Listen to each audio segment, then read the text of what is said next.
भारत के पड़ोसी देश नेपाल में आए भूकंप ने हाहाकार मचा दिया है। इस भूकंप में नेपाल से दिल्ली तक झटके महसूस हुए।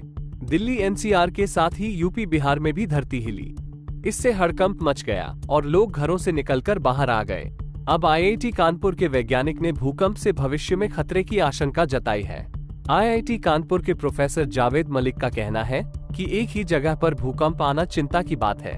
उन्होंने कहा कि कम मैग्नीट्यूड के ज्यादा भूकंप आना एक बड़े भूकंप की आशंका भी है। नेपाल की तरह उत्तराखंड जोन भी एक्टिव है, वहां पर भी भूकंप आने की आशंका है।